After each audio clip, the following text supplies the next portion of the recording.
भिक्षाम देहि, भिक्षाम देहि। सुबह सुबह दरवाजे पर कौन शोर मचा रहा है, जाकर देखता हूँ। इतना बोल वह बाहर आ जाता है।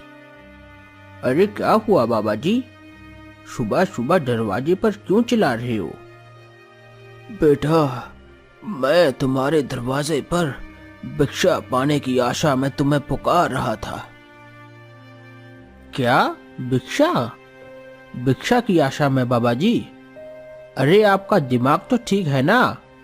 यहाँ खुद को खाने के लिए लाले पड़े हुए हैं और आपको भिक्षा कहाँ से लाकर दे दूं?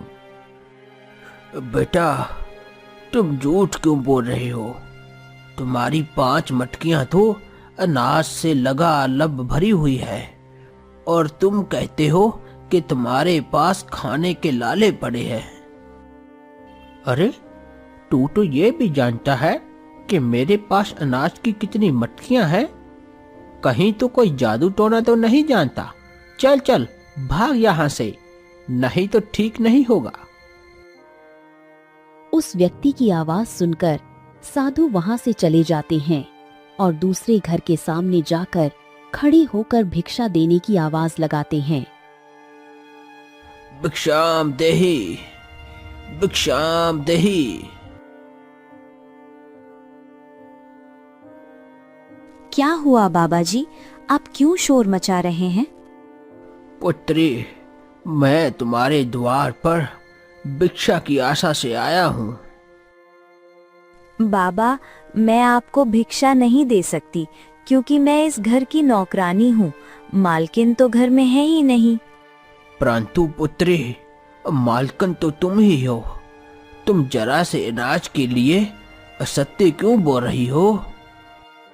अरे वाह, आपने तो मुझे एक पल में ही झूठी बना दिया। आप तो जैसे बहुत सत्यवादी हैं। जाइए यहाँ से। ठीक है पुत्री, तुम क्रोधित क्यों होती हो? मैं चला जाता हूँ। इतना बोल साधु वहां से बढ़कर आगे किसी दूसरे घर के सामने जाकर खड़े हो जाते हैं। अरे जाओ जाओ बाबा, यहाँ से जाओ, यहाँ भिक्षा नहीं है। साधु पूरे गांव में भिक्षा मांग मांग कर थक जाता है, परंतु गांव के किसी भी व्यक्ति ने साधु को अन्न का एक दाना तक नहीं दिया। हे प्रभु, इस नगर के लोग तो कितने निष्ठ और निर्दयी तथा क्रूर स्वभाव के हैं। इतने बड़े नगर में किसी एक व्यक्ति ने भी मुझे भिक्षा के काबिल नहीं समझा। इन्हें इसका दंड तो अवश्य मिलेगा।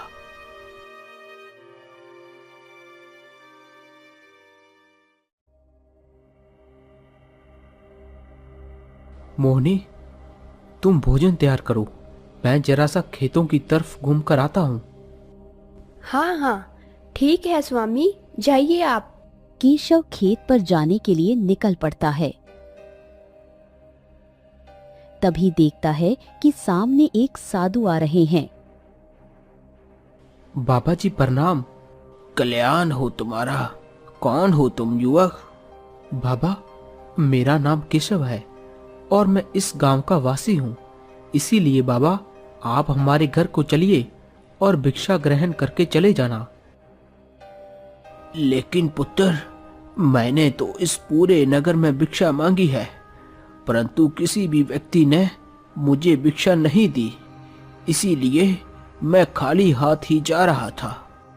माफ करना बाबा, परंतु इस नगर के वासी कभी भी किसी भी सन्यासी को या अन्य किसी को भिक्षा नहीं देते। एक मैं ही हूँ जो प्रत्येक दिन भिक्षा दान करता हूँ, परंतु आपको मैंने पहले इस नगर में कभी नहीं देखा। बालक, मैं पहली बार इस गांव में आया हूँ। वैसे भिक्षा के लिए मेरा शिष्य बलराम आया करता है। हाँ बाबा, उन्हें मैं अच्छी तरह से जानता हूँ। वो तो प्रत्येक दिन हमारे घर से भिक्षा मांग कर ले जाते हैं। केशव की बात सुन साधु हैरानी में पड़ जाते हैं। क्या हुआ बाबा, आप बड़े ही चिंतित दिखाई दे रहे हैं। क्या बात है? चलिए ना बाबा, भिक्षा प्राप्त कर लीजिए। नहीं पुत्र, मुझे क्षमा करना।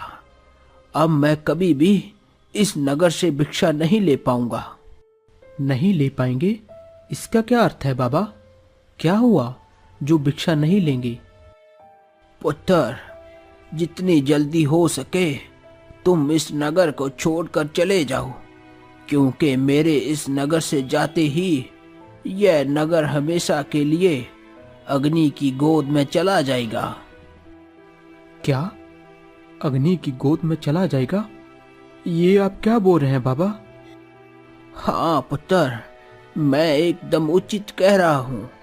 जब मैं सवेरे इस नगर में भिक्षा मांगने के लिए आया था तो किसी ने भी मुझे अन्न का एक दाना भी नहीं दिया था। हे प्रभु, इस नगर के लोग तो कितने निर्दयी तथा क्रूर स्वभाव के हैं।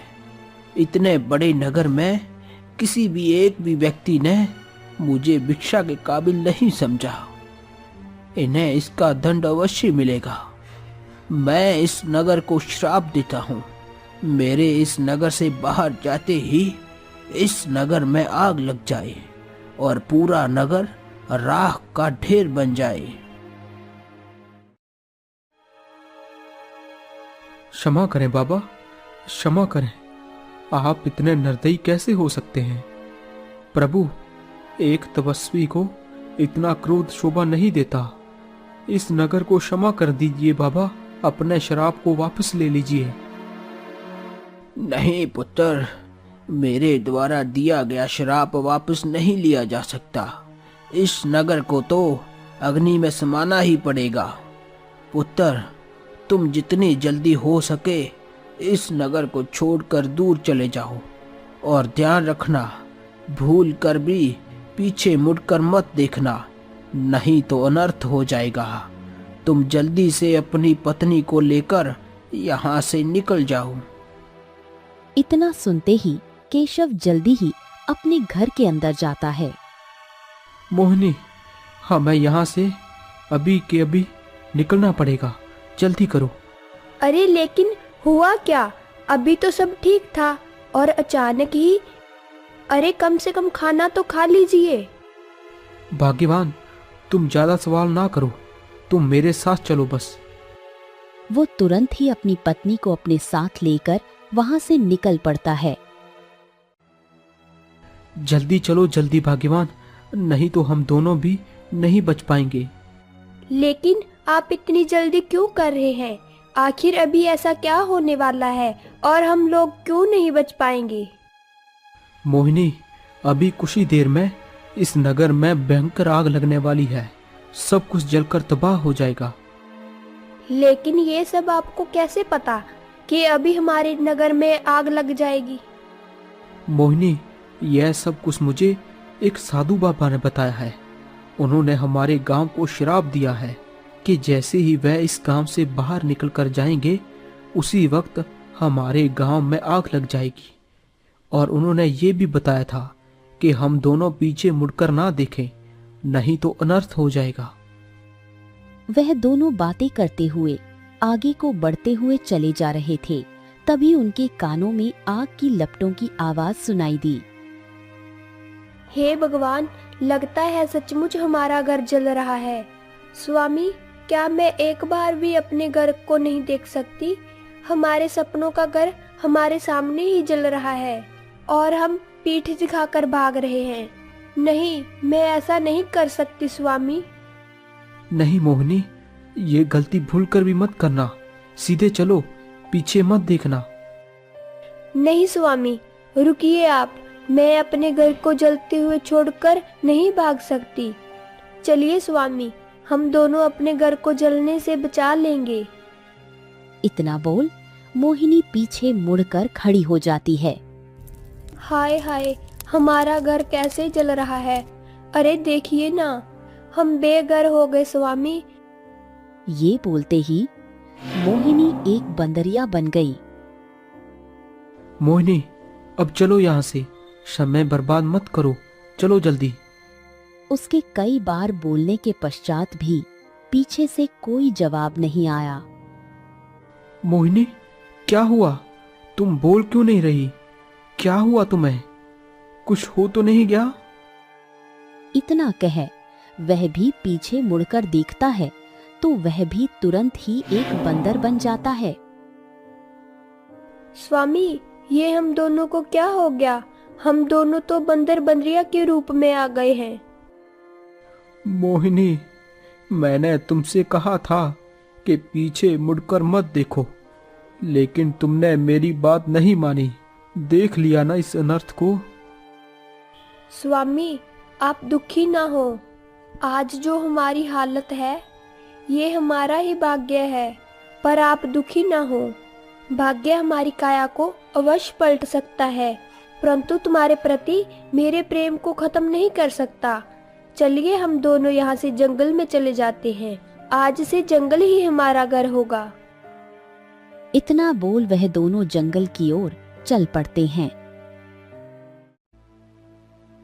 वह दोनों चलते चलते घने जंगलों के बीच पहुंच जाते हैं। मोहिनी, मुझे लगता है वहां उस बड़े वृक्ष के नीचे कोई तालाब है। चलो वहीं पर चलते हैं। वह दोनों जल्दी ही उस तालाब के पास पहुंच जाते हैं।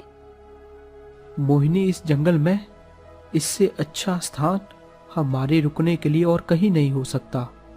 इसीलिए आज से हम दोनों इसी वृक्ष के ऊपर रहकर अपना जीवन व्यतीत करेंगे। वैसे मोहिनी, सुबह से हम दोनों ने कुछ भी नहीं खाया। भूख के कारण हमारा बुरा हाल हो रहा है।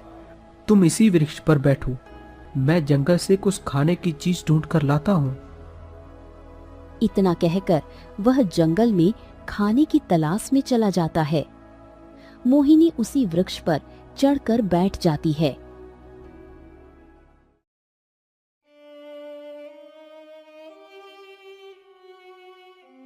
हे प्रभु, यह मेरी कैसी परीक्षा ले रहे हो?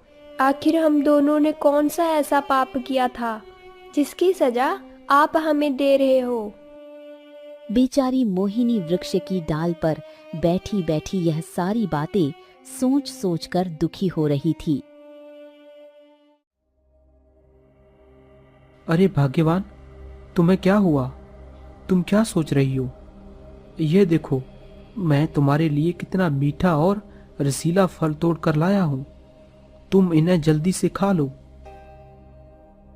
वैसे स्वामी, पता नहीं क्यों मुझे भूख ही नहीं लग रही। ये फल आप ही खा लीजिए। मोहिनी, मैं अच्छी तरह जानता हूँ कि तुम किस सोच में डूबी हुई हो, पर इस प्रकार भूखे रहना भी तो ठीक नहीं। यदि तुम्हें कुछ हो गया तो भला मैं किस सहारे जीऊंगा? नहीं स्वामी, आप ये कैसी बातें कर रहे हो? ऐसा कभी नहीं होगा। मैं इन फलों को अवश्य खाऊंगी।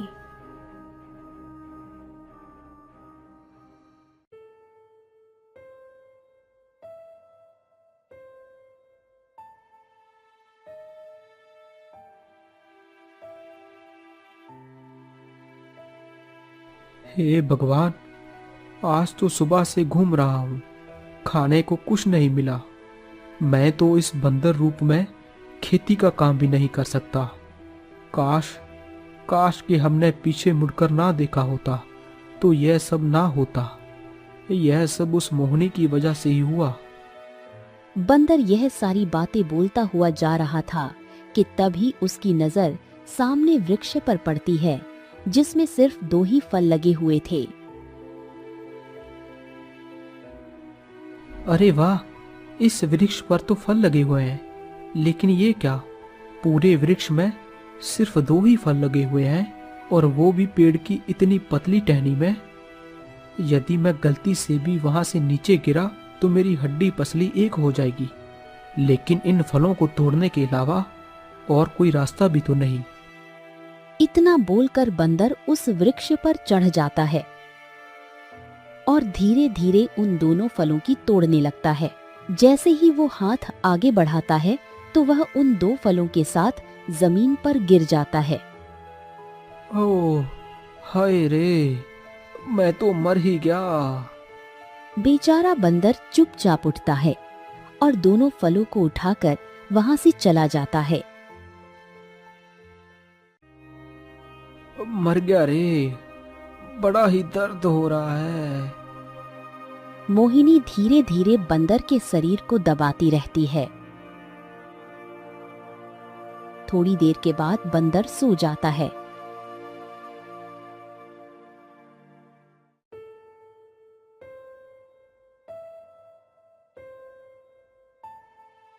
स्वामी देखिए ना, आज की रात तो कितनी काली प्रतीत होती है, जैसे आज कुछ खास है।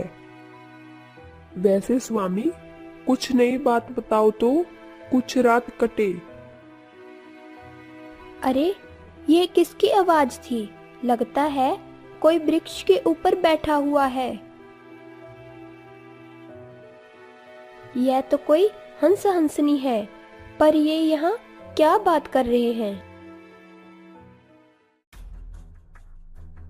वैसे प्रिय, मैं तुम्हें एक राज बताना चाहता हूँ, ध्यान से सुनो। ये जो नीचे तालाब है, इसे तुम देख रही हो ना? यदि इस घड़ी कोई श्रापित नर या मादा इस तालाब में स्नान कर ले, तो वह श्राप मुक्त होकर एक दिव्य शरीर को धारण कर लेगा। यदि नर होगा तो वह एक कुमार बन जाएगा, और यदि मादा हो तो वह एक 16 वर्ष की कन्या बन जाएगी। मोहिनी ने जैसे ही यह बात सुनी तो वो खुशी से झूम उठी। अजी सुनो, जल्दी से उठ जाओ, हम दोनों को किस्मत ने फिर से एक मौका दिया है। अरे तू क्या बड़बड़ा रही है? मुझे चुपचाप सोने दे। वैसे भी तेरे चक्कर में हमारी यह हालत हो गई है। अरे आप ध्यान से सुनो, मुझे अभी पता चला है, यदि हम दोनों इस तालाब में अभी स्नान कर लेंगे तो हमारा शरीर पहले की तरह सामान्य हो जाएगा। तुम देर ना करो, जल्दी चलो मेरे साथ। अरे मूर्ख औरत, तू यह सब फालतू की बातें कर कर मेरी नींद क्यों खराब कर रही है?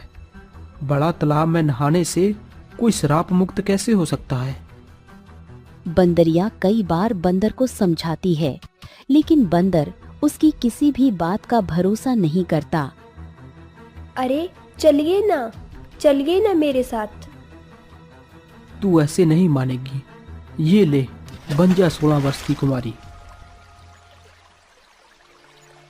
तालाब में गिरी तो बंदरिया थी, लेकिन कुछ ही क्षण के पश्चात तालाब में से एक सुंदर युवती निकलती है। बंदर ने जब यह दृश्य देखा तो वो हैरानी में पड़ गया। ये कैसे हो सकता है? मोहिनी फिर से नारी के रूप में आ गई।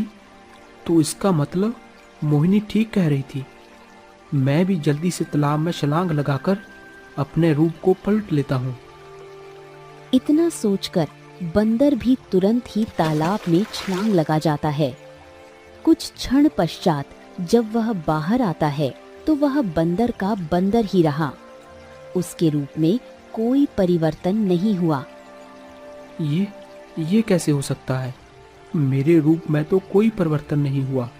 मोहिनी तालाब में कूदी तो वह एक सुंदर युवती बनकर बाहर आ गई, और मैं बंदर का बंदर ही हूँ। मुझे लगता है जिस स्थान पर मोहिनी कूदी थी, मुझे भी उसी स्थान पर कूदना चाहिए। मोहिनी, तुम उस स्थान से हट जाओ, मैं भी उसी स्थान पर कूदूंगा। बंदर तुरंत ही फिर से पेड़ पर चढ़ जाता है और उसी स्थान पर छलांग लगाता है। लेकिन ये क्या, केशव का रूप ज्यों का त्यों ही रहा। स्वामी, आपने छलांग लगाने में बहुत देर कर दी। आपने मेरी बात नहीं मानी। आपने मुझे लात मारकर अकेले ही तालाब में फेंक दिया, और आप मेरे साथ तालाब में नहीं कूदे। ये आपने क्या अनर्थ कर डाला स्वामी। मैं एक मनुष्य के रूप में और आप एक बंदर के रूप में, ये आपने क्या कर दिया स्वामी। मोहिनी, मुझे माफ कर दो। मैंने तुम्हारी बात नहीं मानी। काश मैंने तुम्हारी बात मान ली होती तो यह सब कुछ देखना नहीं पड़ता। मुझे माफ कर दो मोहिनी, मुझे माफ कर दो। नहीं स्वामी, आप ऐसा क्यों कह रहे हैं? ऐसा बोलकर आप मुझे पाप का भागीदार ना बनाओ। मैं एक पतिव्रता क्षत्रिय हूँ। मैं आपको इस रूप में भी अपना पति मानती हूँ। मोहिनी, मैं जानता हूँ कि तुम मुझे बहुत प्रेम करती हो, परंतु मैं पूछना चाहता हूँ, कहीं तुम मुझे इस रूप की वजह से छोड़कर कहीं दूर तो नहीं चली जाओगी? देखो, मैं तुम्हारा पूरा ख्याल रखूंगा। रोज तुम्हारे लिए ताजा ताजा फल तोड़ कर लाया करूंगा। आप ऐसा पाप अपने अंदर क्यों लाते हैं? मैं आपको कभी छोड़कर नहीं जाऊंगी।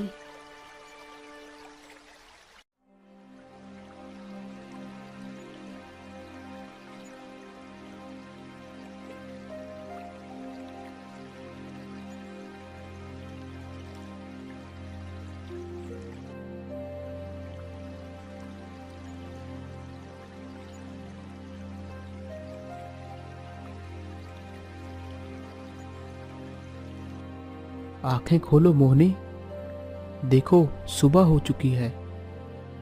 बंदर के इतना बोलते ही मोहिनी उठ जाती है। क्या बात है स्वामी, आप इतने परेशान क्यों दिखाई दे रहे हैं? मोहिनी, मैं किसी भी परेशानी में नहीं हूँ। मैं तो तुम्हें जगा रहा था। देखो, सुबह हो चुकी है। अच्छा, तो तुम चुपचाप इसी स्थान पर रुको। मैं अभी तुम्हारे लिए कुछ मीठे मीठे फल तोड़ कर लाता हूँ। इतना बोलकर बंदर फल तोड़ने के लिए चला जाता है। मोहिनी अकेले ही वृक्ष के नीचे बैठी रहती है।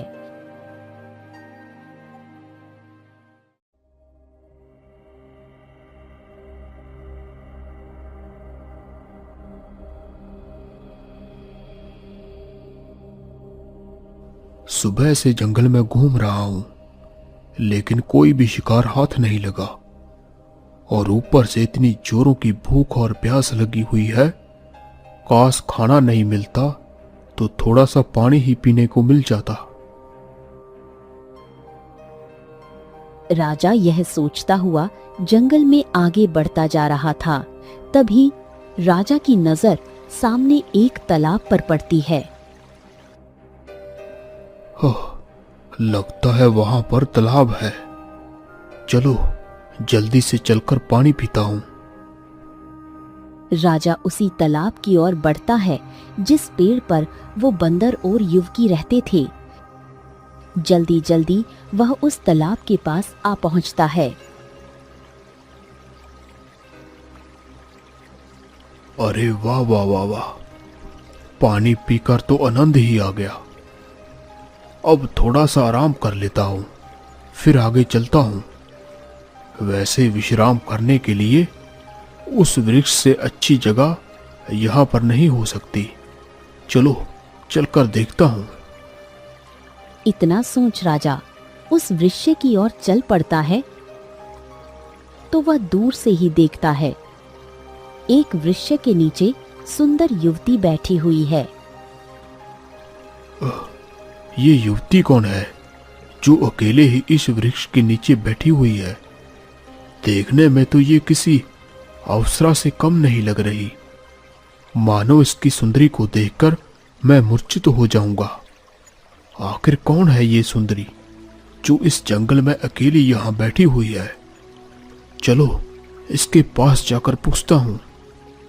राजा तुरंत ही उस वृक्ष के पास जाकर खड़ा हो जाता है, लेकिन मोहिनी एक बार भी राजा को देखती तक नहीं। हे सुंदरी, कौन हो तुम और इस खतरनाक जंगल में अकेले क्या कर रही हो? राजा कई बार मोहिनी को आवाज लगाता है, लेकिन मोहिनी राजा की कोई बात नहीं सुनती। सुंदरी, तुम शांत क्यों हो? मैं आपको ही आवाज दे रहा हूं। मेरी तरफ देखो। अरे तुम तो कितनी घमंडी हो। क्या तुम्हें मेरा स्वर सुनाई नहीं दे रहा? राजा के इतना बोलते ही मोहिनी चौंक पड़ी। कौन है आप और मुझे क्यों आवाज दे रहे हैं? मैं आपको नहीं जानती। सुंदरी, यही जानने के लिए तो मैं तुम्हारे पास आया हूं। आखिर कौन हो तुम और इस जंगल में अकेले किसी की प्रतीक्षा कर रही हो? मेरा नाम मोहिनी है और मैं इसी जंगल में अपने पति के साथ इसी वृक्ष पर रहती हूँ। मेरे पति जंगल में फल तोड़ने के लिए गए हुए हैं। मैं उनकी ही प्रतीक्षा कर रही हूँ।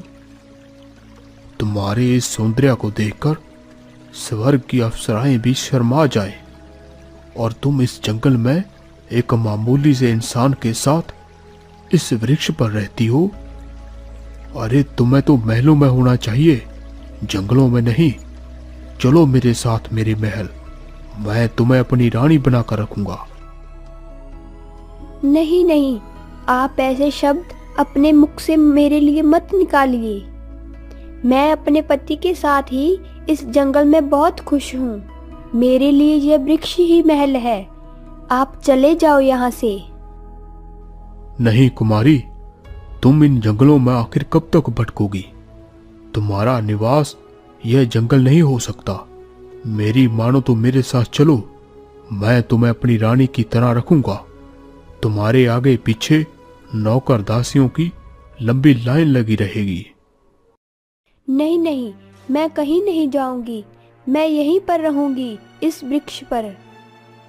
राजा कई बार उसे अपने साथ ले जाने के लिए कहता है, लेकिन मोहिनी तैयार नहीं होती। राजा को क्रोध आ जाता है।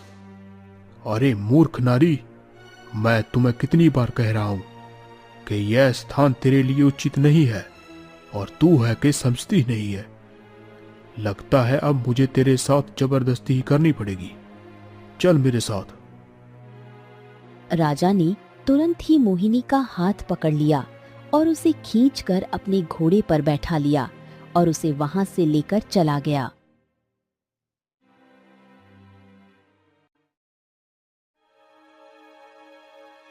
आज तो मुझे कितने मीठे मीठे फल मिले हैं। मोहिनी इन्हें खाकर बहुत खुश होगी। बंदर जल्दी जल्दी वृक्ष की ओर बढ़ रहा था और जल्दी ही वह वृक्ष के पास पहुंच जाता है। अरे मोहिनी, तुम कहाँ हो? देखो, मैं तुम्हारे लिए कितने मीठे और स्वादिष्ट फल तोड़ कर लाया हूँ। तुम दिखाई क्यों नहीं दे रही? आखिर तुम कहाँ हो? बंदर काफी देर तक इधर उधर मोहिनी को ढूंढता रहा, लेकिन मोहिनी कहीं भी दिखाई नहीं दे रही थी। ओ मोहिनी, तुम कहाँ चली गई मुझे छोड़कर? तुमने तो मुझे वचन दिया था कि तुम कभी भी मेरा साथ नहीं छोड़ोगी, और तुम मुझे एक दिन में ही छोड़कर चली गई। अब मैं अकेले कैसे रह पाऊंगा?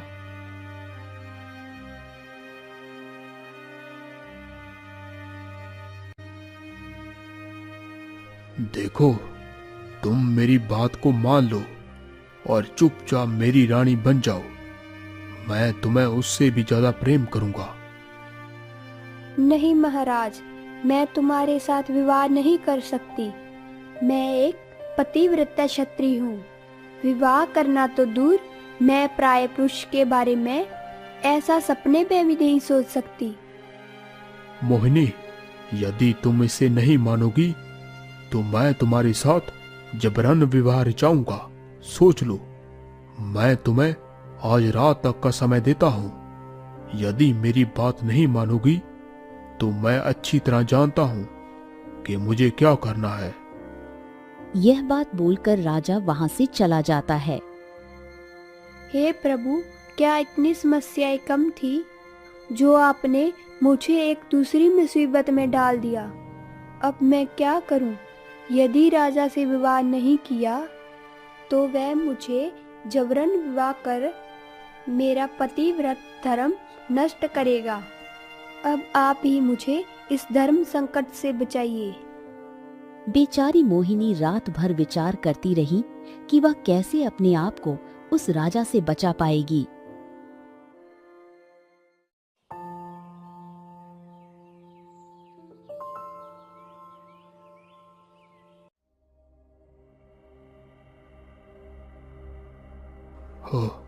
बताओ मोहिनी, तुमने क्या फैसला किया? मैं जानना चाहता हूँ। महाराज, मैं आपके साथ विवाह तो अवश्य करूंगी, लेकिन मेरी एक शर्त है। हाँ हाँ बोलो, मुझे तुम्हारी प्रत्येक शर्त मंजूर है। आखिर तुम्हारी शर्त क्या है? महाराज, अभी मैंने आपको जाना समझा भी नहीं है और आप विवाह की बातें करते हैं। पहले आप मुझे कुछ दिन तक आपको समझने का अवसर तो दीजिए, तभी तो मैं आपके साथ विवाह करूंगी। हाँ हाँ क्यों नहीं, बोलो तुम्हें इसके लिए कितना समय चाहिए? महाराज, मुझे 6 महीने का समय चाहिए। तब तक के लिए आप मुझसे विवाह की कोई बात नहीं करेंगे। हाँ हाँ जरूर। 6 माह मेरे लिए कुछ ज्यादा नहीं, इतने दिन तो विवाह की तैयारियों में यूं ही निकल जाएंगे। अच्छा मोहिनी, तुम अपने कक्ष में आराम करो। यदि किसी भी चीज की आवश्यकता पड़े तो दास दासियां यहीं पर हैं।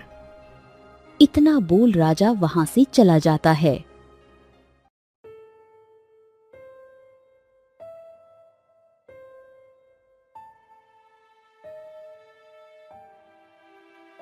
अब मैं ऐसा क्या करूं कि मेरे पति मेरे पास आ जाएं?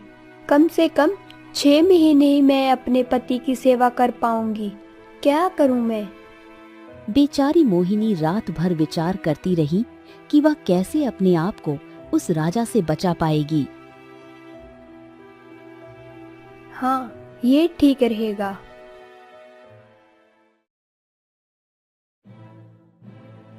दासी, जाकर राजा से कह दो कि मैं बंदर का नृत्य देखना चाहती हूँ। दासी तुरंत ही राजा के पास जाती है। क्या मोहिनी नृत्य देखना चाहती है? वो भी बंदर का? यह तो बड़ी अच्छी बात है। यह तो बहुत ही अच्छी बात है कि मोहिनी धीरे धीरे बदल रही है। सैनिकों, जाओ और पूरे राज्य में घोषणा करवा दो कि हमारी महारानी बंदर का नृत्य देखना चाहती है, तो ज्यादा से ज्यादा लोग महल में आकर नृत्य दिखाएं। राज्य में रहने वाले मदारी अपने अपने बंदर लेकर महल आए। मदारी, बंदर का नृत्य शुरू किया जाए।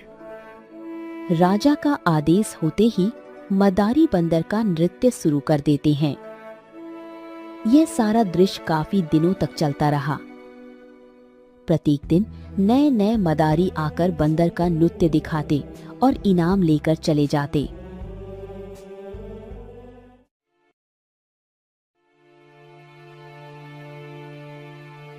ओ जी, दिन पहाड़ जितना आया पड़ा है और तुम हो पड़े पड़े सो रहे हो। और कितना सोगे? अरे सब लोग राजा के महल में उस नई महारानी को बंदर का नृत्य दिखा दिखा कर पैसे कमा रहे हैं और तुम सोते रहो बस। ये तुम क्या कह रही हो भाग्यवान? क्या ऐसा भी है? हाँ, मैं ठीक कह रही हूँ।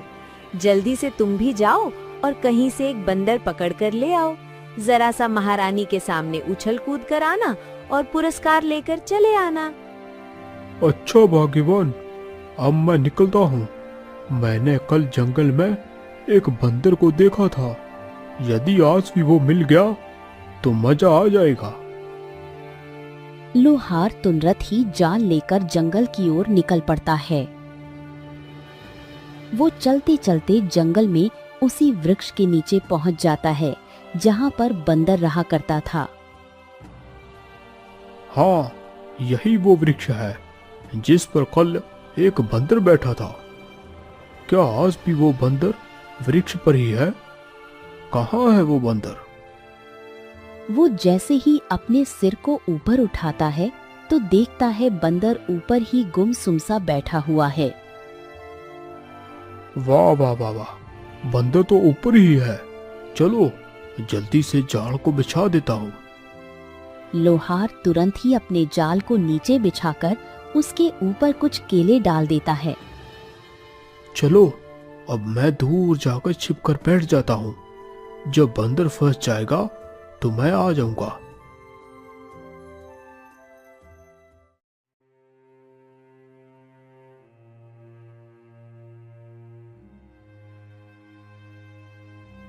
हे भगवान, पता नहीं मोहिनी कहाँ चली गई।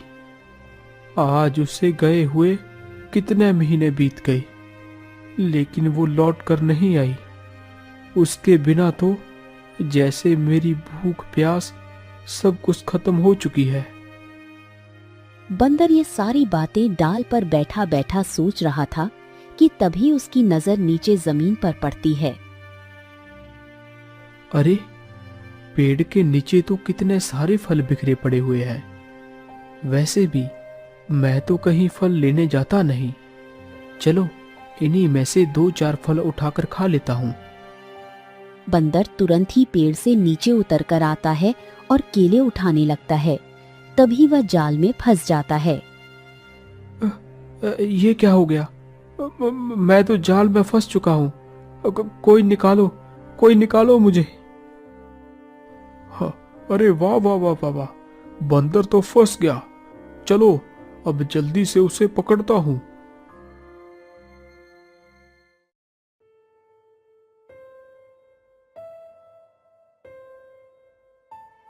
इतने दिनों से मैं बंदर की पहचान कर रही हूँ, परंतु मेरे पति का कोई पता नहीं चला है।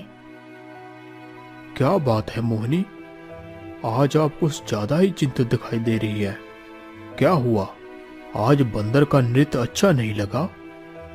नहीं महाराज, आज मेरा मन नृत्य देखकर भर गया है। अब मैं अपने कक्ष में जाना चाहती हूँ। इतना बोलकर मोहिनी अपने कक्ष में चली जाती है। महाराज, जरा इस बंदर को भी देख लीजिए। नहीं नहीं मदारी, आज कोई भी नृत्य नहीं होगा। हमारी रानी का मन आज नृत्य देखने का नहीं है। तुम कल आना। अरे महाराज, जरा इस बंदर के गुणों के बारे में तो जान लीजिए। यह कोई साधारण बंदर नहीं है। यह इंसानी भाषा को बोल और समझ सकता है।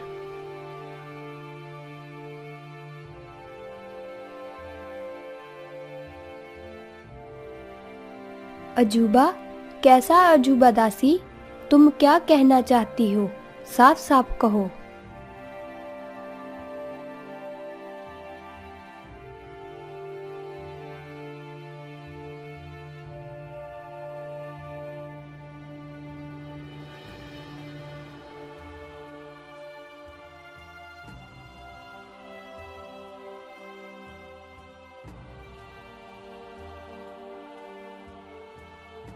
क्या ऐसा कोई बंदर महल में आया है? मैं उसे मिलना चाहती हूँ। इतना कहे मोहिनी जल्दी ही राज्य सभा की ओर चल पड़ी।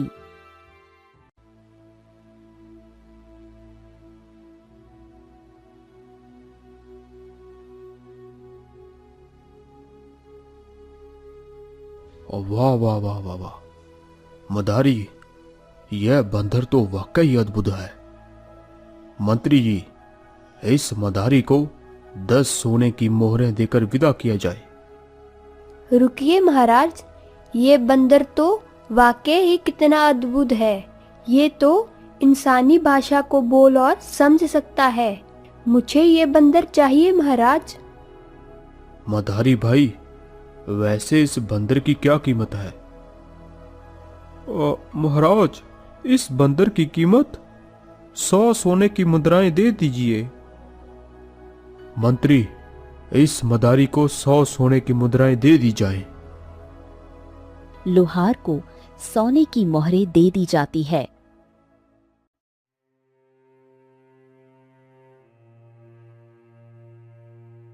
मोहिनी, तुमने तो मुझे वचन दिया था कि तुम मुझे छोड़कर कभी नहीं जाओगी, और तुम मुझे अकेले ही छोड़कर इन महलों में राजा की रानी बनकर सुख भोग रही हो।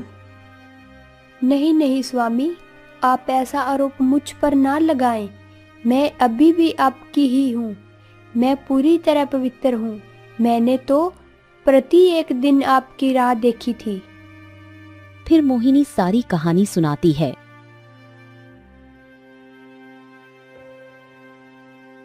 बंदर सारी बात सुनकर बड़ा ही दुखी हुआ। मोहिनी, अब हम क्या करें? इस राजा से कैसे छुटकारा पाएं? स्वामी, हम कुछ दिन यहीं रहते हैं और जिस दिन मौका मिला यहाँ से कहीं दूर भाग जाएंगे। इसी प्रकार उन दोनों को रहते हुए महल में कई दिन गुजर गए। मोहिनी बंदर का खूब अच्छे से ख्याल रखती थी। स्वामी, आप यहीं आराम से बैठिए, मैं अभी स्नान करके आती हूँ। इतना बोल मोहिनी कक्ष से चली जाती है। तभी ना जाने कहां से एक जहरीला सर्प वहीं पर आ जाता है और बंदर को डस लेता है। बंदर तुरंत ही मर जाता है। क्या बात है, आज तो आप बड़ी ही शांति से बिस्तर पर लेटे हुए हैं। कुछ बोल क्यों नहीं रहे? आप इतनी शांत क्यों हैं? मोहिनी ने जैसे ही बंदर को हाथ लगाया तो बंदर मृत पड़ा था। हाय हाय, ये क्या हो गया आपको? आप मुझे ऐसे छोड़कर नहीं जा सकते। कुछ तो बोलिए, कुछ तो बोलिए, मैं भी तुम्हारे बिना नहीं जी पाऊंगी। मोहिनी रो रो कर प्रलाप करने लगी। जब यह बात राजा को पता चली तो राजा तुरंत ही मोहिनी के पास आया। हे मेरे प्रीतम, तुम मुझे अकेला छोड़कर कैसे चले गए? अपनी मोहिनी को भी अपने साथ ले जाते, मैं तुम्हारे बिना कैसे रहूंगी? अरे मोहिनी, संभालो अपने आप को। तुम ये क्या बक रही हो? अरे ये एक बंदर ही तो था। तुम हुक्म करो, मैं तुम्हारे लिए ऐसे अनेकों बंदर खड़े कर सकता हूँ। आखिर एक बंदर के लिए इतना स्नेह क्यों? महाराज, ये कोई बंदर नहीं है, यह मेरे पति हैं, जिनके साथ मैं जंगल में रहा करती थी। क्या? एक बंदर, वो भी तुम्हारा पति? ये क्या तुम बोल रही हो? तुम्हारा दिमाग तो ठीक है? मैं सत्य कह रही हूँ महाराज, ये मेरे पति हैं। आज से कुछ महीने पहले की बात है। कहानी सुनकर राजा की भी आंखें भर आती है। हे देवी, मुझे माफ कर दो। यह सब कुछ मेरे कारण ही हुआ है। यदि मैं तुम्हें यहाँ लेकर नहीं आता तो यह सब कुछ कभी ना होता। महाराज, इसमें आपका कोई दोष नहीं है। यह सब कुछ नियति का खेल है। बस आप मुझ पर एक छोटा सा उपकार कर दीजिए। बोलो मोहिनी, तुम क्या चाहती हो? महाराज, मैं अपने पति के साथ क्षति होना चाहती हूँ। आप एक चिता तैयार करवाइए, मैं उसमें अपने पति के संग जलकर क्षति हो जाऊंगी। ठीक है देवी, तुम जैसा कहोगी मैं वैसा ही करूंगा, परंतु एक बार और विचार कर लो। नहीं महाराज, यह मेरा अंतिम निर्णय है। मोहिनी के यह वचन सुन राजा ने चिता तैयार करवाई। फिर मोहिनी उसी चिता के ऊपर अपने बंदर पति की लाश को लेकर बैठ गई। महाराज, अब चिता को अग्नि देने का समय आ चुका है। आप चिता को अग्नि दे दीजिए। इतना सुन राजा ने अग्नि देने के लिए आग को आगे बढ़ाया। रुक जाओ महाराज, चिता को अग्नि देने का समय अभी नहीं आया।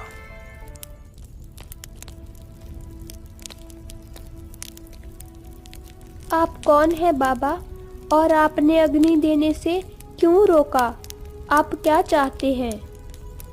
पुत्री, मैं वही साधु हूँ जिसकी वजह से तुम दोनों की ये दुर्दशा हुई है, और मैं यही चाहता हूँ कि तुम्हारा पति तथा तुम्हारा पतिव्रत धर्म युगों युगों तक अमर रहे। मैं कुछ समझी नहीं बाबा, आप क्या कहना चाहते हैं? पुत्री, मैं तुम्हारे पतिव्रत धर्म की परीक्षा ले रहा था। यह सब कुछ मेरी मर्जी से ही हो रहा था। आज तुम्हारी विजय हुई पुत्री। इतना बोल साधु बाबा ने अपनी शक्ति से केशव को पुनर्जीवित कर दिया। अब वह दोनों अपने वास्तविक रूप में आ गए थे। मेरी बच्ची, तुमने अपनी तपस्या से मेरे हृदय को जीत लिया। तुम दोनों इस पापी और मतलबी दुनिया के वासी नहीं हो। तुम्हारे कर्म तो देवों के समान है, इसीलिए तुम दोनों तो स्वर्ग में रहने के योग्य हो। तुम दोनों युवत स्वर्ग लोग जाकर वहां के सुख भोगो। फिर साधु ने अपनी शक्ति से दोनों को आकाश की ओर भेज दिया और खुद भी अंतर्ध्यान हो गए।